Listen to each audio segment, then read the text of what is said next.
Good morning Nagpur. सभी सुनने वालों को ऋषु का प्यार भरा नमस्कार। श्रोताओं, ये बहुत ही खुशी की बात है कि आज त्रिपुरा विद्युत विनियामक आयोग के अध्यक्ष आदरणीय देशराज राधाकृष्ण जी दूरभाष लाइन पर हमारे साथ हैं। मैं आकाशवाणी नागपुर के स्टूडियो से आकाशवाणी परिवार की ओर से, तमाम श्रोताओं की ओर से इनका हृदय से स्वागत करता हूं। बहुत सारी बातें इनसे हम करेंगे, कैसे इतने बड़े पद तक पहुंच चुके हैं, किस प्रकार की चुनौतियां उनके जीवन में आई, ये सारी बातें आज हम उनसे करेंगे। बहरहाल हम आपको बता दें कि ये अपने समय के अपने काम करने के ढंग से कई बार बेस्ट इंजीनियर के अवार्ड से नवाजे जा चुके हैं। तो एक बार फिर हम आदरणीय डी राधाकृष्णन जी का स्वागत करते हैं। ये मेरा सौभाग्य है कि मैं नागपुर आकाशवाणी से जुड़ा हुआ हूँ। वैसे भी नागपुर से मेरा अलग लगाव रहा है। और ऋषु जी, आज मैं आपको बता दूं, नागपुर ने मेरे को दूसरी जिंदगी दी है। क्या 2006 में 19 सितंबर को मेरा एक बहुत बुरा एक्सीडेंट हुआ था। नागपुर के डॉक्टरों ने मुझे भरसक प्रयासों के बाद बचाया था। तो इसलिए आज मैं जहां भी हूं उसमें नागपुर के योगदान की मैं सराहना करता हूं। पूरा शहर का ये आबोहवा आपके जीवन को एक नया मोड़ दिया है इसने। देखिए आदरणीय राधाकृष्ण जी, आपसे बहुत सारी बातें आज मुझे करनी है। आपके बारे में बहुत कुछ जानकारी हमें मिली है कि आप बहुत ही मेधावी अपने जीवन में छात्र रहे हैं, जहां काम करते रहे हैं वहां कई बार आपको बेस्ट इंजीनियर के अवार्ड भी मिले हैं। अभी आप त्रिपुरा विद्युत विनियामक आयोग के अध्यक्ष भी हैं। ये सारी बातें कुल मिलाकर के एक गर्व का विषय है और अनुकरणीय विषय है। तो इन सारी बातों को हम लेकर आज चलेंगे और उसके बाद हम धीरे धीरे अन्य विषयों पे आएंगे। कहूंगा ये मेरा सौभाग्य है। जी, कहीं ना कहीं आपके माता पिता, आपके पितरों का, आपके गुरुजनों का। माता पिता, एक मैं मध्यम वर्गीय परिवार से हूँ जी। मेरे 5 भाई हैं, 3 बहनें रही हैं। और मेरे पिताजी एक सरकारी कर्मचारी थे, रेलवेज में थे। तो हम लोगों का ये था कि हम लोगों के क्लास में सेकंड पोजीशन आती थी तो हम लोग पिताजी के सामने खड़े नहीं हो पाते थे। मेरे पूरे 5 भाइयों 3 बहनों के साथ ये था कि एक बड़ा लंबा परिवार था। लेकिन मेरी माता, जो आज नहीं है इस दुनिया में, इनका पूरा, वो पढ़ी लिखी थी, अपने जमाने की ग्रेजुएट लेडी थी, 1940s की। और मेरे ग्रैंडफादर भी अपने जमाने के इंजीनियर थे और मेरे पिताजी भी अपने जमाने के पोस्ट ग्रेजुएट थे। तो इस सभी के वजह से एजुकेशन लाइन में हम लोगों ने किसी भी प्रकार का, कोई भी, मेरे माता पिता किसी भी प्रकार के जीरो टॉलरेंस जिसे कहते हैं उसको देते थे। जैसे मैंने आपको बताया, अगर हम लोग का सेकंड रैंक आता था तो हम लोग 3 या 4 दिन पिताजी और माताजी से बात नहीं कर पाते थे। तो ये तो हम लोगों का सौभाग्य था। अच्छा, ये जो इनिशियली जैसे आपके माता पिता जो थे, ये सब कहाँ से जुड़ने वाले थे? आंध्र प्रदेश के श्रीकाकुलम जिले के थे और मेरी माताजी विशाखापट्टनम की थी। अच्छा, ये जब आप अध्ययन करते हैं, आगे करते हैं, तो मैं ऐसा मानता हूं कि उस अध्ययन काल में जो माध्यमिक स्कूल होता है, हाई स्कूल का जो काल होता है, ये किसी भी व्यक्ति के जीवन में बड़ा आधार बनाने वाला काल होता है। ये कहाँ पहुंचे और कहाँ से आपने ये शिक्षा ली, वो बताएंगे? ये मेरा सौभाग्य है कि मैं एक अच्छे स्कूल में था जबलपुर के। और मेरा एक और दूसरा सौभाग्य है कि मेरे स्कूल के जितने स्टूडेंट्स थे, अपनी जिंदगी में आज हम लोग का एक ग्रुप है, उसमें हम देखते हैं तो बड़ा अच्छा लगता है। सभी लोग अपनी जिंदगी की काफी ऊंचाइयों पे हैं और इंजीनियरिंग तो करना ही था। और जबलपुर का एक और था कि मैं जबलपुर का जो इंजीनियरिंग कॉलेज है, सेंट्रल प्रोविंस का पहला इंजीनियरिंग, जो नागपुर भी उस समय था सेंट्रल प्रोविंस का एक हिस्सा था, उस समय का इंजीनियरिंग कॉलेज है। तो इंजीनियरिंग कॉलेज में हम लोगों ने एडमिशन लिया, इमीडिएटली ज्वाइन किया था मध्य प्रदेश विद्युत मंडल।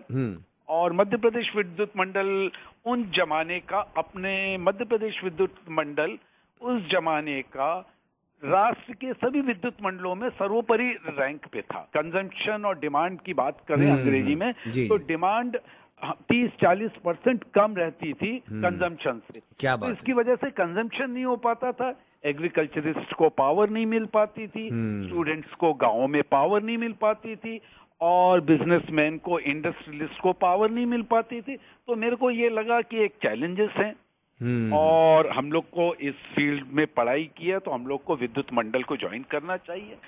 कोयले को हम लोग ले जाते थे, उसका एक फिक्स चार्ज करते थे, तो उसको मैंने काफी कम करवाने का प्रयास किया था रेलवे के साथ। उस समय हम लोगों ने नेगोशिएट किया था, तो उसका अवार्ड मेरे को मिला था एक अच्छे इंजीनियर के रूप में।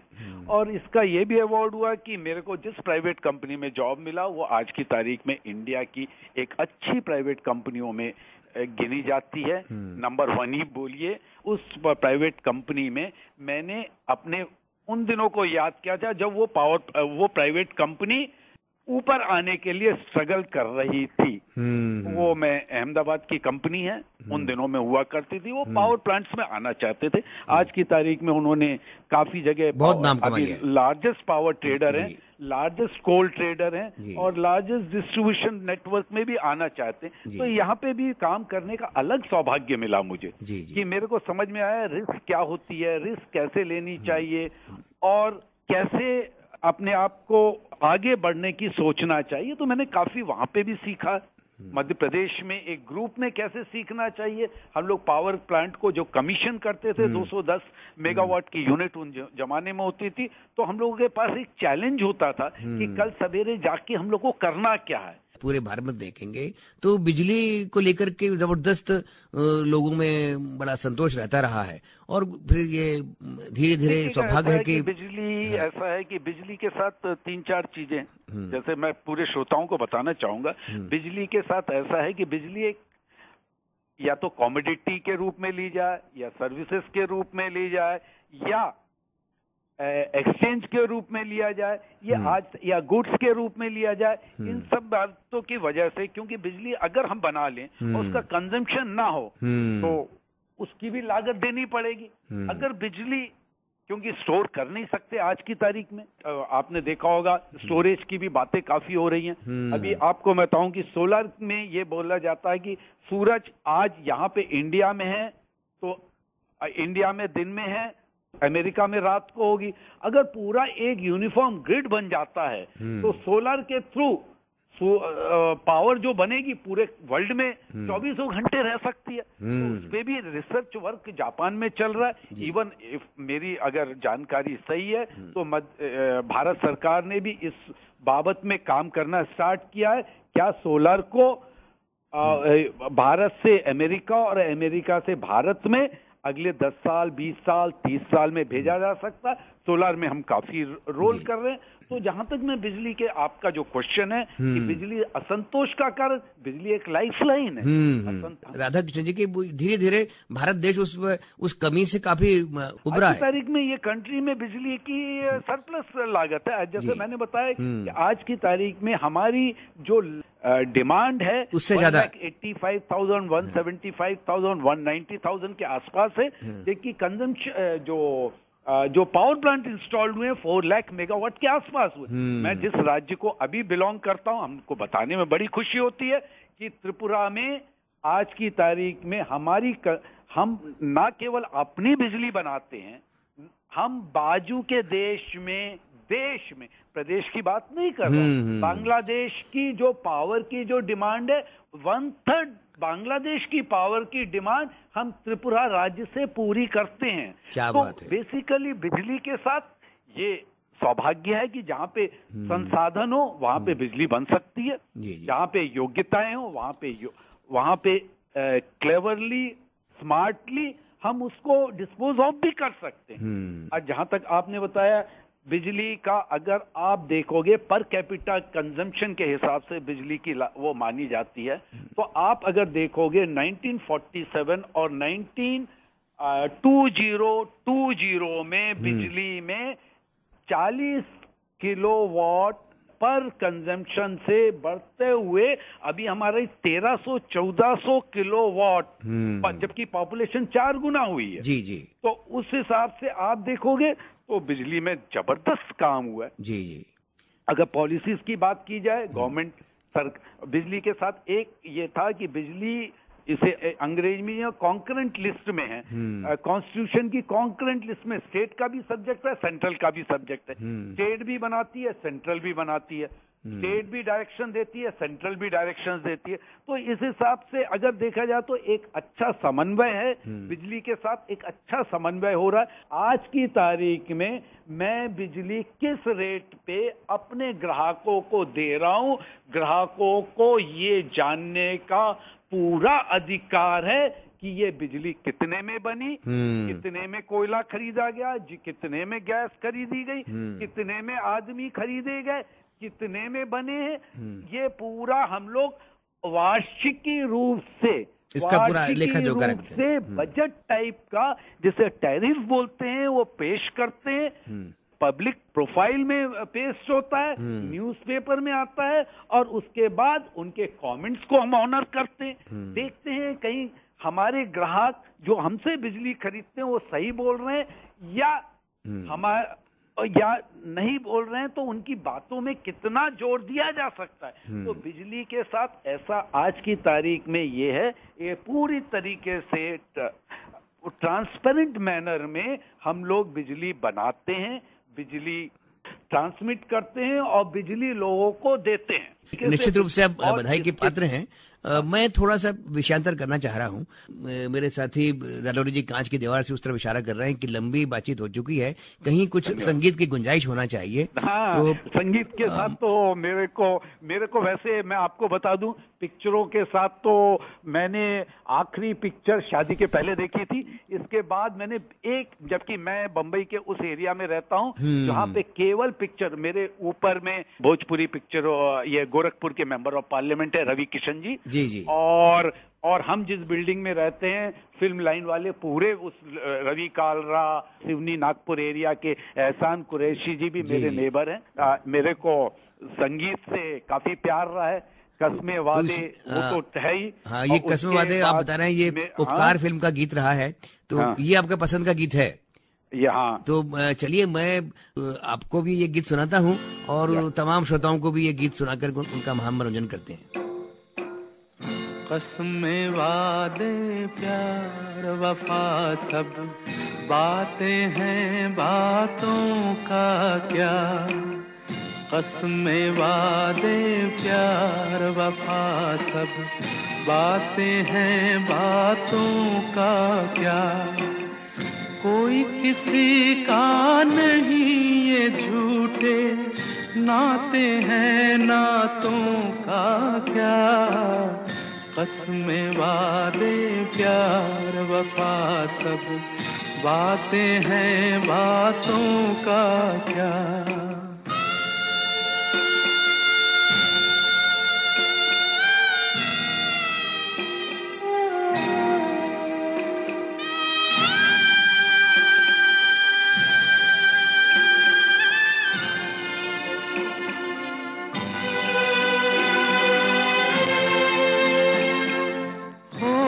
मसीहा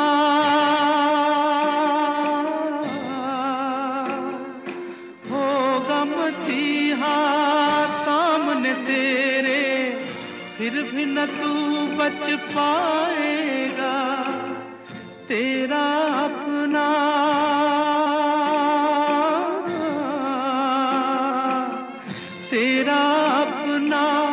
खून ही आखिर तुझको आग लगाएगा। आसमान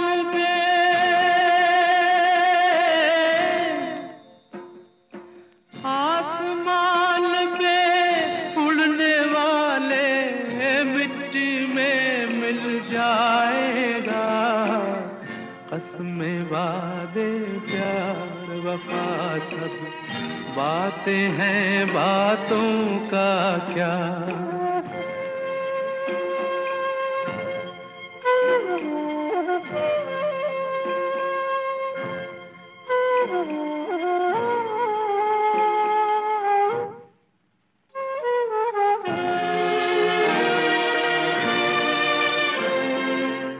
सुख में तेरे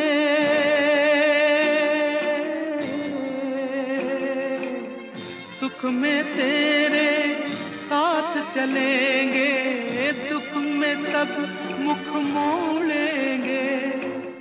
दुनिया वाले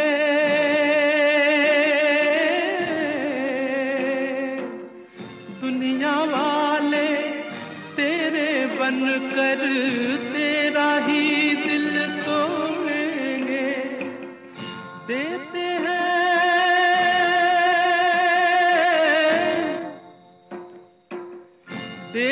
हैं भगवान को धोखा, इंसान को क्या छोड़ेंगे, कसमें वादे प्यार वफा। इस बहुत ही प्यारे से गीत के बाद एक बार फिर आदरणीय देशराज राधाकृष्णन जी, आपका हार्दिक स्वागत है। अब हम थोड़ा सा बातचीत का ट्रैक और चेंज करेंगे।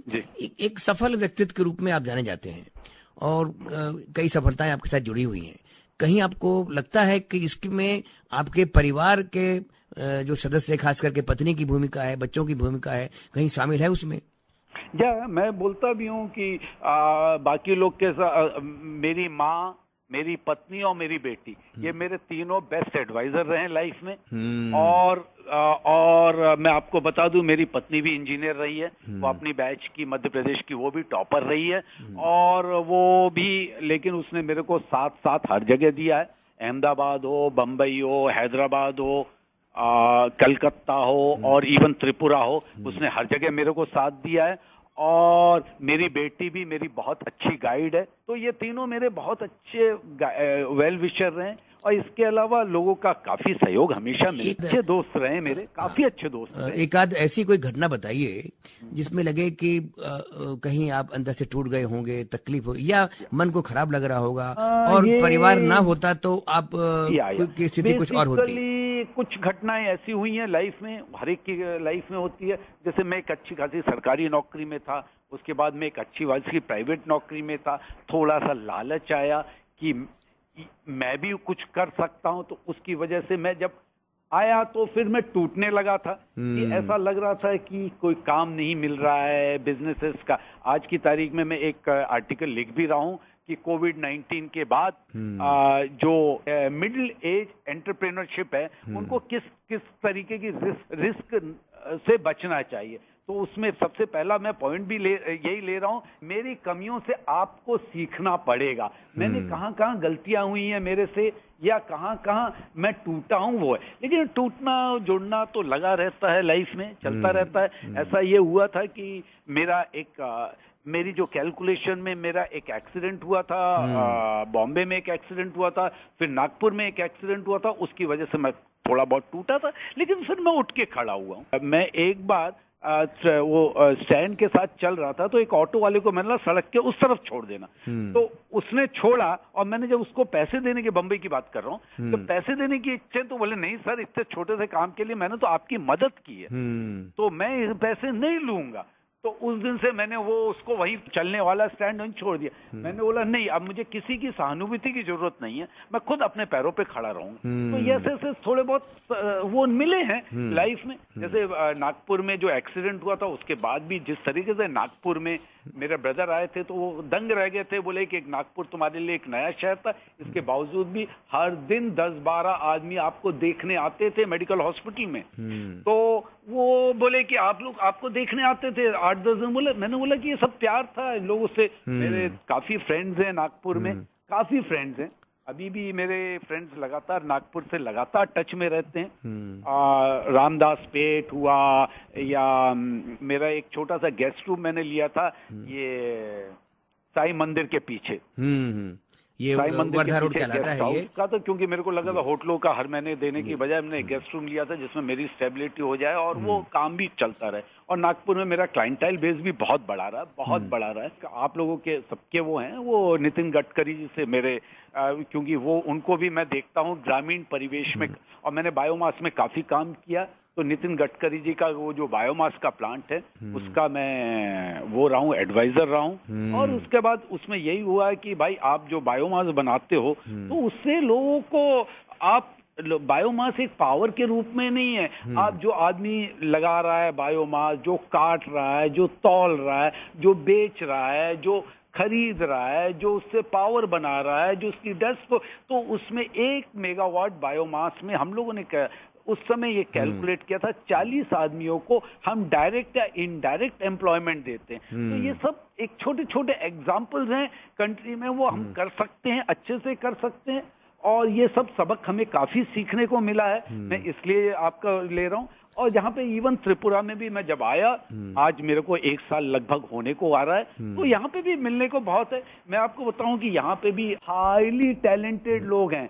एक आदमी ने जिसने मेरे को चाय बना के पिलाई, उसने बताया कि मेरी लड़की इलेक्ट्रिकल इंजीनियर है, और वो दूसरे दिन मेरे को चाय बना के पिलाई जिसको मैंने 10 रुपए दिए थे। और दूसरे दिन जब वो अपनी लड़की को लेके आया, उससे मैंने टेक्निकल जो जो क्वेश्चन पूछे, जो बिना प्रिपेयर्ड के आई थी, उसके जवाब दी। तो मैंने कहा यहाँ क्या कर रही हो? तो बोली मैं अगरतला नहीं छोड़ना चाहती, मैं अपने पापा को नहीं छोड़ना चाहती, इसलिए मुझे जॉब यही करना है। तो टैलेंट है। मेरे एक और एक डिप्टी जीएम है, उसके लड़का इंडिया के नंबर 2 लॉ कॉलेज का स्टूडेंट है। एक और मेरी जो पीएस रेखा है, वो उसके भी मैंने देखा कि उसके आंखों में चैलेंज रहता है कि कैसे हम काम करें। तो काम करने की इच्छा होती है, थोड़ा जगाने की वो जरूरत है। मेरे को लगता है ये मकसद पूरा होगा। मेरे को यहाँ पे जॉब अपॉर्चुनिटीज देखना है कि कैसे लगे, उसके लिए ताकत लगानी है। जितने भी हमने 60-65 साल में जो भी रिसोर्सेस किए, उनको यहाँ पे लगा के देना। जैसे मैंने बोला, जो प्रदेश 1/3 ऑफ दी बांग्लादेश के पावर रिक्वायरमेंट को फुलफिल करता, हम अपने यहाँ के लोगों को जॉब दे सकते हैं और क्रिएटिविटी हो सकती है। ये सब हम लोग को करना ही पड़ेगा। और कोई भी, आपने गोवा का एग्जाम्पल देखा होगा, गोवा कैसे डेवलप हुआ। हम लोग और आगे बढ़ेंगे राधा कृष्णन जी। बस थोड़ा सा एक गुंजाइश बनती है एक और फिल्मी गीत सुनने की। अगर आप चाहेंगे तो एक पसंद का गीत आप बता दें, फिर हम और आगे बातें करेंगे। देखिएगा, मेरे बिल्कुल पड़ोसी थे लक्ष्य लालपुरी, बचपन का गीत है। लक्ष्य लालपुरी बिल्कुल पड़ोसी थे, उनसे मैंने काफी कुछ सीखा है। उनका 3 साल पहले देवस्थान हुआ है। और एक छोटा सा गाना है, नन्ना मुन्ना रायूं देश का सिपाही हूं, ये उनका गाना है। तो उनको श्रद्धांजलि देने के लिए अपन गा कर सकते हैं। ओके, चलिए। तो ये एक बहुत अच्छा गाना है, और आज भी वो गाने में स्फूर्ति आती है, बाल खड़े होते हैं, तेजी आती है, ऐसा लगता है कि हम अपने देश के लिए भी कुछ कर सकते हैं। जी जी। तो ये गाना एक बहुत अच्छा है। चलिए हम ये गाना आपको सुनाते हैं और तमाम श्रोताओं को भी सुनाते हैं।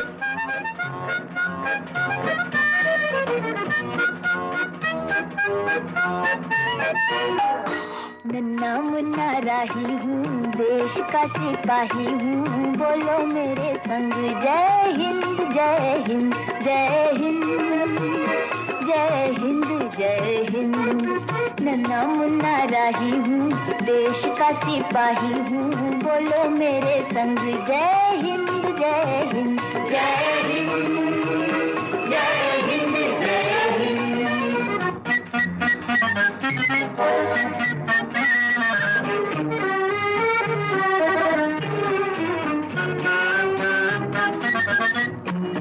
रास्ते में चलूंगा ना डर डर के, चाहे मुझे जीना पड़े मर मर के।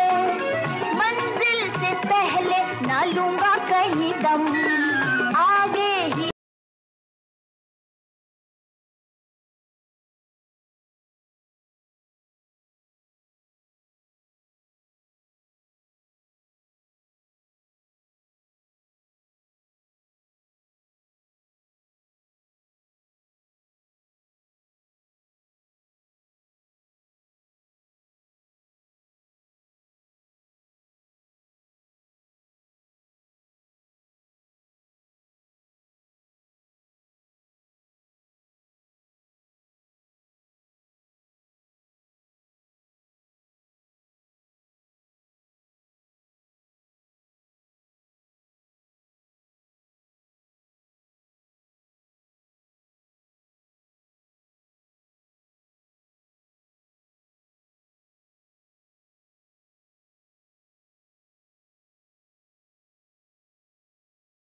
इस बहुत ही प्यारे से गीत के बाद एक बार फिर आदरणीय राधा कृष्ण जी आपका स्वागत है। थोड़ा सा बातचीत का ट्रैक हम और चेंज करते हैं। देखिए, ये दुनिया केवल इतनी नहीं है कि हम नौकरी करते हैं, हमारे पत्नी बच्चे हैं और हमने ये अचीवमेंट कर लिया, नहीं। इसमें ये है कि उसमें आप पिता हैं, भाई भी हैं, किसी के मामा भी हैं, एक बहुत बड़ा समाज आपके साथ में है और सबकी अपेक्षाएं आपके साथ में रहती हैं। कोई चाहता होगा कि आप शादी में आएं, कोई चाहता होगा कि इस फंक्शन में भाग लें, तो वो सारी चीजें कैसे मैनेज करते हैं?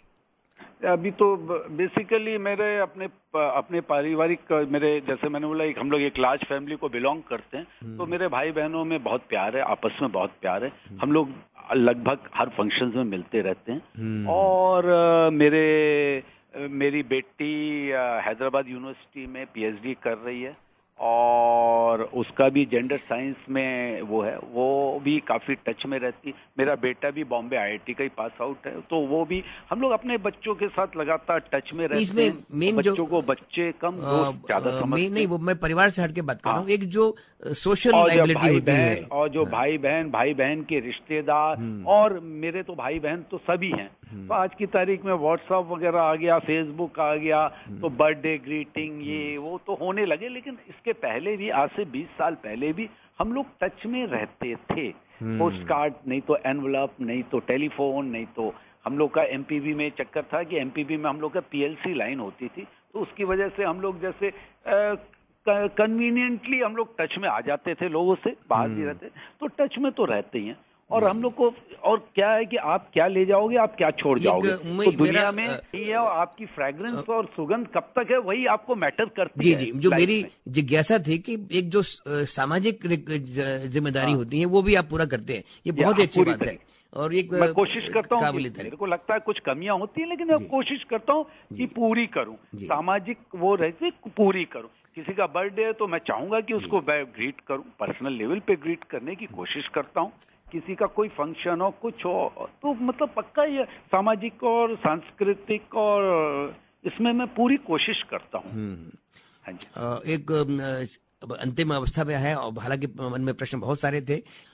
देखिए आदरणीय राधा कृष्ण जी, आपसे बातचीत करके बहुत अच्छा लग रहा है, बड़ी ज्ञानवर्धक बातें आपकी मिल रही हैं।